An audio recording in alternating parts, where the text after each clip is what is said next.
Does the entertainment media have anything to do with America handing the nuclear codes to a debt-ridden reality TV clown?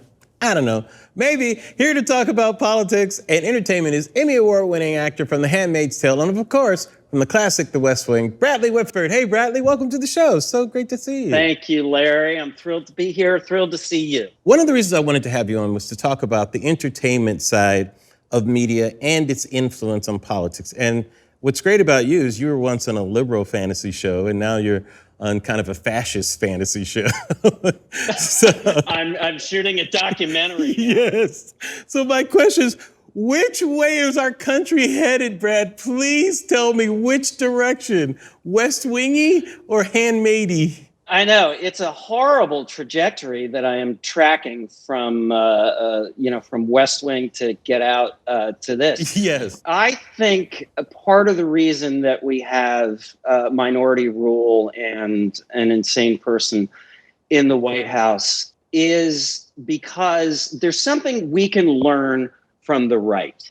The right understands that politics is the way you create your moral vision. They, for all their hypocrisy about small government, the way they operate, they lose an election, they run for the school board. They start a think tank. They begin a 5-decade project to reverse the Supreme Court. Part of our problem is we think that culture is the way to create your moral vision. Right. And culture is extremely important. But will and grace will not help you if you want to get married. And yes. I really think that we need to understand that culture is not enough. We need to be more participatory. Barack Obama is not going to fix it all. That's the other sort of thing that, like, we want to fall in love. We sit there in the primaries and we sit in our chair and we make them do this civic lap dance. And then we go, I like you, as if they're going to solve everything. And we need to understand that, we don't get a democracy. You got to make it every damn day. Liberals try so hard to be right, whereas I think conservatives try so hard to win. Yes. Where was the discussion? I just had a heated argument with family members about 2016. We keep saying this is the most important election of our lives. That one was pretty goddamn important. That was important. Can we swear on the Peacock? Oh, you say whatever you want. I mean, you can't spell peacock without cock. Yeah, I know. Exactly. Sorry about that. Exactly. I apologize. They had reservations about Hillary, and they were not enthusiastic about her.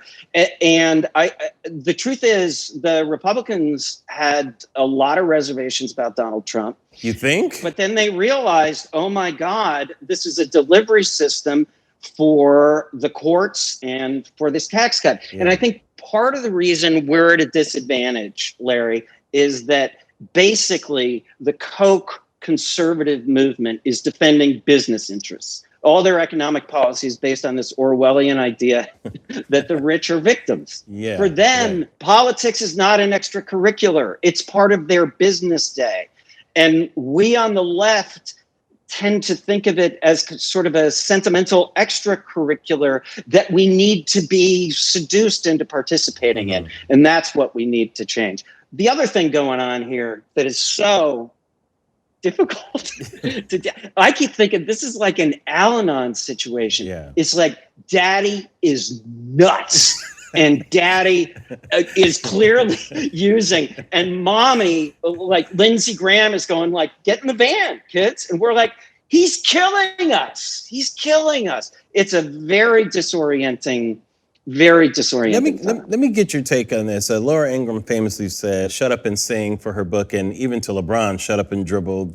Some people have mixed feelings about actors and activism. Yeah, I have mixed feelings. I used to, sort of sigh when Ben Affleck would talk about trade in China. I totally understand that. But there's nothing less democratic than these people telling other people to shut up. So they should shut the fuck up. I think a lot of America thinks famous equals smart. you know.